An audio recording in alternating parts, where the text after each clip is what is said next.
Alright, what's going on everyone? I'm Zero and welcome back to Zero 2, where today I've got another meta snapshot for you. However, things are going to be a bit different today. We're going to be taking a look still at Yu-Gi-Oh! Meta in order to get our top decks, look at the results, and understand what tech choices and cards top decks are playing. However, because we just had a major event, because there was a brand new set release that released two very strong archetypes, and because at that same event we just had a ban list get announced that's going to shake up the entire format, instead of doing my normal thing where I look at the tier list, we're instead just going to look at the YCS Anaheim results, talk about the top decks, talk about how some of these decks that got hit on the ban list will change, and then give my thoughts on the upcoming format. So a bit different, hopefully a bit faster. We'll still talk about the side deck techs and the main deck techs and whatnot, but for the actual decks that we'll be looking at, we're going to be spending special time on the new top two dogs, which would be Ryzeal and Maliss. So taking a look, Ryzeal and Maliss are brand new decks that got released in Crossover Breakers. They won the event. They also got third, fourth, top 8 slots. They dominated Top Cut, as you can see, with 13 slots out of the top 32. So clearly the deck to beat. Clearly what a lot of people expect the best deck's going to be going forward, especially now the ban list has neutered Yubel, it's hit Tenpai, it's hit Snake Eye, and so we expect that those vacuums left by those decks are just going to be taken up by more Ryzeal and more Maliss. Taking a look at, of course, none other than Trip Gaming's list. To start, this is a Fiendsmith Ryzeal pile. So not pure Ryzeal. This may sound confusing to some of you because all of the Ryzeal monsters, when they're summoned, lock you into rank 4 Xyz monsters for the rest of the turn. So you might be wondering why they're on so many non-Xyz monsters. How can they possibly fade the Fiendsmith package? Well, the game plan with this deck, from what I was able to garner on stream and listening to Trip's deck profile and post-game interview, is just that the Fiendsmith stuff is kind of your starting combos. You can set up either Wave Kai King Caesar or Desiree pretty early on. And then once you have that established, or once your opponent has hand-trapped that portion of your deck, you can then take any of your one-card Ryzeal starters and do the full Ryzeal combo, because it's a retroactive lock. They don't lock you into the rank force for the entire turn, just for the rest of the turn. So instead you get the privilege of getting to play those afterwards, still just do your full combo with Duo Drive, Detonator. Lacrima is a level 4, so if somehow this gets impermed or left on board, at the very least you can overlay it into Duo Drive or Detonator because they're generics. So super powerful interactions between these two. He was also, going through the deck list and talking over some of his choices, his Fiendsmith ratios were 3 Engraver, he was on 3 Tracked, which is a really beefy track package, but I guess you want to see your combo as often as possible when you want to start with the Fiendsmith stuff. The one of Lurie to search off the tracks to do your full combo, and then the one of Lacrima that you can summon off of the Requiem to dump the Engraver and Engrave, and set up your whole Necroquip, Engraver, and High Wave King Caesar combo. For the Ryzeals, he was on 3 copies of X, 3 copies of Ice, 3 copies of Sword, 1 copy of Node. This is going to be the standard ratios of monsters you'll likely see moving forward. I'll take a look at another Ryzeal deck after this just so we can confirm that. But this is what makes the most sense from a deck building perspective, because all 3 of these cards are all 1 card full combos essentially, and then Node is just a fantastic extender that you can search through the course of your main combos. Now the spell that he's playing is Ryzeal Cross, which is the field spell that gives you the extra negate, gives you some extra draws and recursion, but he's not on the quick play that's the Monster Reborn or Summon Back from Banish Ryzeal plugin, which is an interesting decision. I know a lot of the other top decks were on the plugin. So we'll take a look at an example deck with those as well. But other than that, he was on some hand traps, so stuff like Ash, Ogre, Veiler, just Foolos, Imperm, the Kitchen Sink. Because this deck is so compact and tight, you have space to play so much interruption in the main. He was on the one of Fiendsmith and Paradise, something I forgot to mention when talking over the Fiendsmith ratios, but this has grown in popularity with Fiendsmith decks. Not necessarily because you search this frequently, although you can if you already have the Tracked in rotation. But this, while it's in the graveyard, when your opponent summons a monster, you can banish it, send a Fiendsmith from deck or extra deck to the graveyard. So that can be the Desiree, and then the Desiree can act as extra interruption because it will send a card on the field to the graveyard when it's sent to the graveyard. So super strong, piece of interaction there. He not ironically cited Gaga Cowboy, which I think is very funny. His memes aside, this card does come up for like time reasons for real. He said he liked it for the attack points as a joke, which I think is funny. And then I guess the other card up to talk about, who's an honorary Ryzeal essentially, is Meteorologic Aggregator. So this is a card you'll expect to see in a ton of these Ryzeal extra decks, and you can basically send it to the graveyard with X Ryzeal, and then attach it on summon of your detonator. And then when it is sent to the graveyard, you can target a card in the field and negate it. So it acts as an extra piece of negation, both for breaking boards used by a X, and as a part of your end board going first as a material under detonator. So super, super strong. I guess we should take this time to go over what the Ryzeal monsters do for those who are unfamiliar, because those are the new cards. So X to summon itself gets to send an Xyz monster from extra deck to grave, and then if it's normal or special, you get to add a Fire Thunder from deck to hand. Your other light pyro is Ice Ryzeal, which on normal summon gets to special summon a Ryzeal from deck, and then it can also special summon itself from hand for free by sending a card from your hand or field to the graveyard. Notably, those are both pyros, light pyros, so they can be searched via Bonfire, which is pretty crazy. Your Node Ryzeal, if you had an Xyz and field a grave, meaning you probably resolved X or you've already made your duo drive, you can just summon this for free. And then you can send a card from your hand or field to the graveyard to revive a Ryzeal monster. Pretty crazy extension. And then Sword Ryzeal, if you have a Ryzeal and field or grave, gets to summon itself for free. And then if it's normal or special, it gets to add a light pyro. So this on summon gets to add your X. Your X can always add your sword. Your Ice can summon either the X or the sword or the node. So they all basically fetch and search each other. All, again, can be started off of a Bonfire. So Bonfire is still super relevant, super crazy. And then the extra deck monsters, your starter and combo enabler is Duo Drive. Takes 2+ level 4s. Gives some attack modulation, doesn't really matter all that much.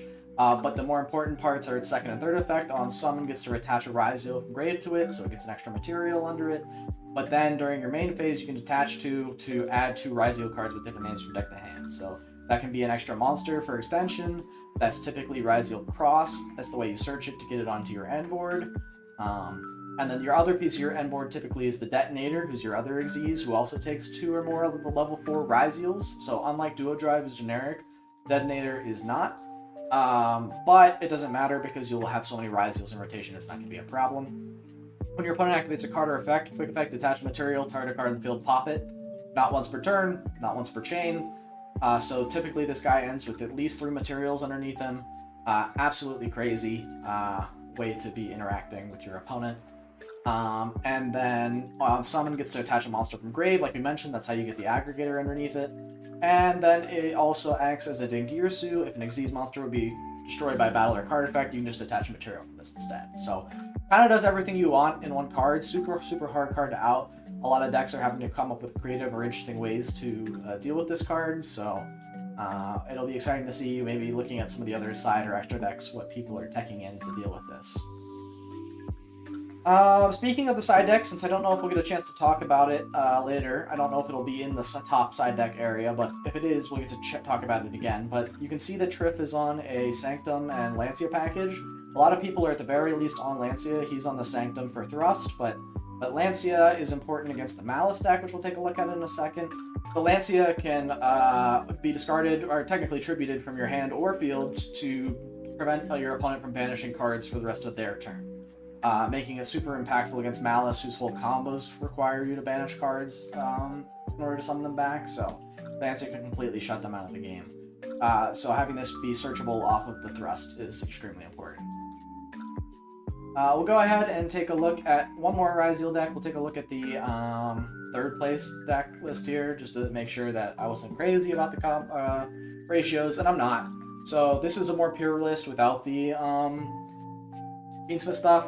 It's more just all hand traps outside of that, or extra enablers, so like stuff like Desires. They're on the plugin, which again, like I said, is a Reborn for your Ryzeals. Just a bunch more hand traps, cross-outs you can play. They also have a Ryzeal trap that some decks are opting to play. It looks like he's opted to play this one. And it allows you to destroy cards up to the number of Ryzeal Xyz you control, and then it also lets you banish it from the graveyard to immediately Xyz summon a monster using Ryzeal monsters you control. So if they out your one detonator, it's relatively straightforward to be able to make another one via Plasma.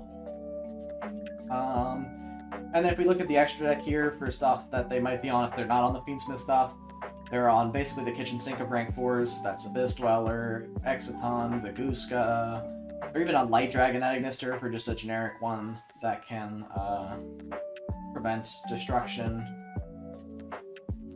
They on Zeus, of course, Typhon, just pretty much any Xyz that you can make. But even so, they're locked into rank 4 Xyz most of the time, so it's harder for them to make Zeus. This is typically like a turn 3 option for them. I mean, as you can see, like I mentioned, they're on the Lancia, so I imagine we'll get to talk about this later, so I won't touch on it too much. But that's Ryzeal. Let's go ahead and back out again and take a look at Maliss deck list that did pretty well. We'll take a look at this Maliss list, which is kind of, it's mostly Maliss, a bit of Bisteel, and a lot of Cyber's good stuff as well. The new Maliss monsters are all Dark Cyberses that gain you some advantage when they're banished, hence why you're paying Shifter. And let's go ahead and talk about all the new Maliss cards real quick up front, so that way we can get those out of the way. Their main new monster is White Rabbit, who on normal or special gets to set a Maliss trap from deck with a different name than cards in your graveyard, and if it's banished, gets to pay 300, special summon it back. All 3 of the main deck monsters share that pay 300 when banished to special summon themselves back, so I won't go over that one again. But Dormouse's effect allows you... additionally, they all have effects when Link monsters point to them as well, specifically Maliss Link monsters. White Rabbit makes it so that you cannot take battle damage from battles involving Maliss Link monsters that point to it. Dormouse makes it so that they can't be destroyed by card effects. And then its ignition effect is during the main phase, you can banish a Maliss from deck to boost all your Malisses by 600. The 600 attack is nice, but the more relevant effect is that you get to banish a Maliss from deck, so it gets to turn on any of your other Malisses, because when they're banished, they can just summon themselves back. And then Chessy Cat is the last one. Any monster destroyed by battle with a link that points to it gets banished instead. And then during your main phase, banish a Maliss from hand, draw 2, so you'll get to draw 2, and you'll probably get the extra body when you use Chessy Cat. Super strong piece, but it's not a starter like White Rabbit or Dormouse is. So some decks are playing 2. I know a lot of decks are on 3. Mainly just because there's so few options in the main deck for Maliss at the moment, because they just got the 1 wave of support. All of the Bisteels can trigger all of your Malisses as well, because they're all dark, so once they hit the graveyard, you can banish them via the Bisteels, get the Bisteel body, and then still summon back the Malisses. This is also true of all their Link monsters. We'll go over them real quick. Although it looks... Oh no, they're on all 3, so good. We start with Maliss Q Hearts Cryptor. They all share the effect, kind of like the main deck monsters, where you can banish them, pay 900, and then special summon them back, and then they get a nice bonus as Link monsters. So Hearts Cryptor's bonus is that its attack becomes doubled. And then it has a quick effect as well to target a banished Maliss card, shuffle into the deck, and then banish a card on the field, so it's a nice piece of the end board to be interruption. Also, that effect can't be negated if it points to a monster, which is pretty crazy. Red Ransom allows you to add a Maliss spell from deck to hand, so that searches the field spell, which on activation gets to banish a Maliss card from hand, deck, or grave. And then while you have 3 or more banished Maliss traps, your links gain 3,000, so really big boost. Helps push for the OTK. And then additionally, your opponent can only target your links for attacks if you control Link monsters, so your small guys are protected if they're on the field. But back to Red Ransom, when it's banished and summoned back, it gets to banish a Cyberse monster from your deck. So that can banish something like any of your main monsters to give them the extra advantage that you would want to put them on the board and give you more Link fodder, more proc any of their effects. You can also banish Dotscaper off of this, because it can banish any Cybers, and then when Dotscaper's banished, you get to summon it back, so pretty crazy. And then its last effect is when it points to a monster, the attack and defensive effect monsters your opponent controls is switched, so it can make a lot of their OTK lines and combos complicated, because normally monsters are relying on their attack to deal damage, so not too often are you thinking about your monster's defenses when building a deck and preparing OTK lines, but against Maliss you might have to. And then their last link is Maliss Q White Binder, which has 2 effects and the bonus. So its bonus when it's summoned back is just a draw card, super simple but a nice bonus. On summon, gets to target 3 cards in any graveyard, banish them. So this can either banish Malisses from your graveyard to summon them back for extra link fodder, or to flood the board. And then it can also be graveyard interruption for your opponent's monsters. And then during your main phase, you can set a Maliss trap from deck or graveyard. So it acts as an extra trap search alongside White Rabbit, or as trap recursion because you're only playing one of each due to the restriction on White Rabbit. Speaking of the traps, let's go over those real quick. 06, they have long convoluted names, but I just call them by their numbers. Lets you Spanish Soul a Maliss from grave or banishment, and then if you control a link, you can gain life points equal to monster summon, so it recurs monsters back. 07 gets to add a Maliss from deck to hand, and then if you control a Maliss link, gets to banish a card on the field, so it's both a searcher and interruption, depending on when you want to use it. And then 11 lets you special summon a Maliss from deck or extra deck if your opponent controls 3 or more cards, but it can't activate its effect or attack this turn. All of them share the effect where you can activate this card the turn it was set by banishing a face-up Maliss. So you can summon one of your Malisses, get one of your traps. Like you can normal summon White Rabbit, White Rabbit set a trap, sometimes typically 07 to get the extra search. Activate 07 by banishing the White Rabbit. This will get the search, White Rabbit will be banished and then summon itself back. And then you're kind of off to the races with like either a search or extra material. So pretty crazy. Beyond the Maliss stuff, they're just playing a lot of Cyber's Link stuff and hand traps. So they're on like the Perulia, the Shifter. Perulia is a lot better right now. You'll notice a lot of decks are main decking the Perulia and even side decking the Pulos. Perulia is extremely strong into Ryzeal because of how much they summon from hand. And even Maliss does a decent amount of like normal summoning and bestialing. So you can get a significant number of draws with Perulia against the top decks. But yeah, they're on the Bestials because they trigger their own stuff. They're on Cyber's good stuff like Dotscaper, Meow Mine, Code of Soul, which basically all just act as free link fodder. Because they're also on a lot of good Cyber stuff in the extra deck, like Neo Tempest Terahertz, Access Code Firewall, pretty much the kitchen sink of good Cyber stuff. And that's about all I have to say about Maliss. Unlike with Ryzeal, this deck is built mostly the same way.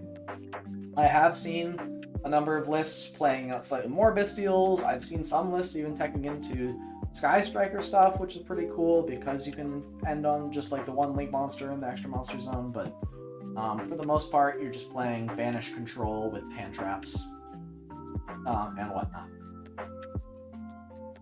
Those are the 2 main decks I wanted to talk about for this Meta Snapshot, and so this is going to be a lot of a faster one because now we'll take a quick look at some of the other decks from the top lists, but they're basically going to be pushed to the curb because of the ban list. Like for example, Snake Eye Fiendsmith.